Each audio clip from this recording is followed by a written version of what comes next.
Oh! All right, let's fix the camera. So today we're driving to the Stay on Main Hotel, or as it was formerly known, the Cecil Hotel, as part of an ongoing series where I tell this guy true crime stories. And today we have the privilege of actually going there because it's in LA. And this place happens to be the site of one of the most bizarre mysteries I've ever read. All right, so we're in our hotel room now. I guess it's time to tell this story. In a giant red chair that's shaped like a hand.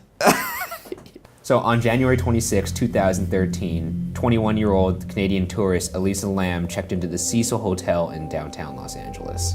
On February 19th, 18 days from the last time she was seen, Elisa Lam's body was found naked and floating in a 4-foot by 8-foot water tank on the roof of the Cecil Hotel where she was staying. This sounds horrible. You want to know what it was that led to her discovery?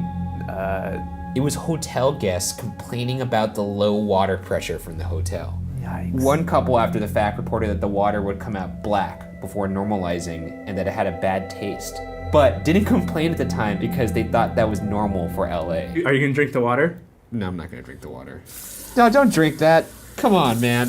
Cheers. You're a savage. Tastes clean. I mean, it has been 3 years.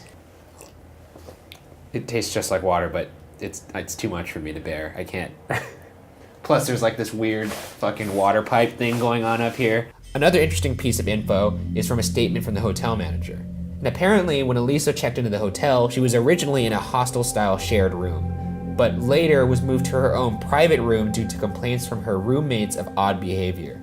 It turns out the last time she was seen was actually on surveillance footage from the hotel elevator. I'm gonna show you the key points of it. Show me, there's footage? Yeah, what you're about to see is, I don't want to see, is there dead? I don't want to see anything. No. It's weird. I'll tell you that, it's weird. All right, so this is the surveillance footage from the elevator. This is the last time she was seen. So that's her.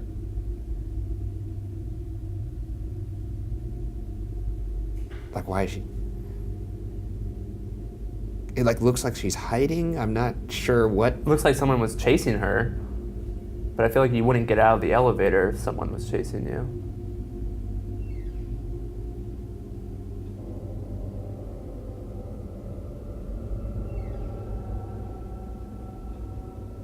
I mean, she appears to be moving her hands in like a really weird, inhuman way. Like, How is the elevator doors not closed yet?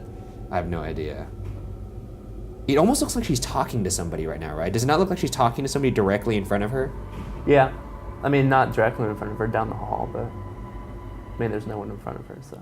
Yeah, okay. That's the video. I mean, Point one, that's strange. I'll give you that. Super strange, right? That doesn't really give us any information. I mean, it gives you some theories, though. One of which was she was on hallucinogens or drunk. And while Elisa was in fact bipolar and reportedly took 4 different medications for that disorder, this theory that she was on hallucinogens or drunk was quickly rebuked by the fact that her toxicology test results came back with nothing in her system that could have contributed to her death. So, yeah, but that if she's bipolar just right there, that could explain why she was doing that. It's possible. Yeah. Another theory was that she was actually murdered, but the autopsy showed no visible signs of trauma on her body. So if evidence suggests that it wasn't foul play and that it wasn't drugs, many wonder what could have led Elisa to actually climb in the tank herself. And that's a good question because nobody knows even how she got up there. I mean, in fact, to get to the roof, Elisa would have to either A, climb up the fire escape, and there's 3 at the hotel, but you'd have to go out a window to do that. B, go through a locked rooftop door that would set off an alarm if open, and no alarm was heard that day. Once she even got up there, which at this point, after seeing that video, I think it's highly unlikely she was able to do that, but okay, fair enough, she got up there somehow. She would have to get on the tank platform, climb up a 10-foot ladder, open a 20-pound lid, get into the tank, and somehow close the fucking lid after she got in. And then you also gotta remember she was naked, so that means she either took her clothes off before, or the somehow, clothes never found. The clothes were found in the tank. So she must have taken the clothes off in the tank. Or they were thrown in. Or they were thrown in, exactly, yeah. This whole scenario to me is fishy.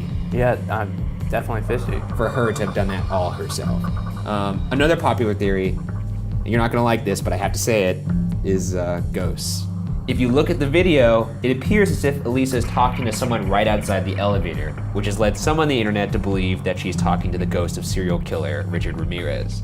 who was convicted of 13 murders and stayed in the Cecil Hotel from 1984 to 1985. It's also worth noting that Ramirez was a known Satanist. Absolutely not. So you're saying you don't think there's even a little bit of a possibility that this place is a little haunted and it can drive people to do some crazy shit? To me, it's basically like saying, so you don't believe there's a little possibility that the spaghetti monster did that? You know, like, There's no recorded history of a spaghetti monster. I don't know where you're getting that. show me the scientific journal in which they've posted all these ghost studies. There is footage of things moving on their own. Footage is not science. There's no one that's like, I'm gonna be a ghost scientist. Why not? Because that's There's a weird footage. Just think of that title on a business card. That's weird. I'm a ghost scientist. Yeah. And that's really just the tip of the iceberg for the Cecil. It also played home to Austrian serial killer Jack Unterweger in 1991, was the site of an unsolved murder in 1964, and was also, according to some, one of the last places the Black Dahlia was seen alive.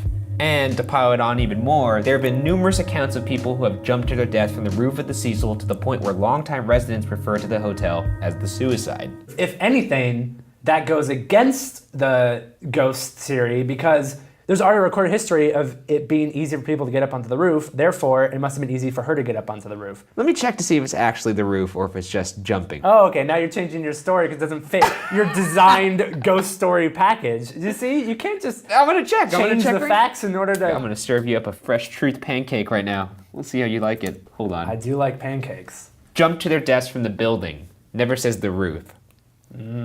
Authorities ultimately ruled Elisa's death was an accidental drowning. I'm just feeling bad for the family whose people are like. And that's exactly what my next point was gonna Yeah. be. Is like lost in all the madness is the family. Yes. Who also actually filed a wrongful death lawsuit against the hotel, which Good. was eventually dismissed. What? But like I said before, the real tragedy is to the family.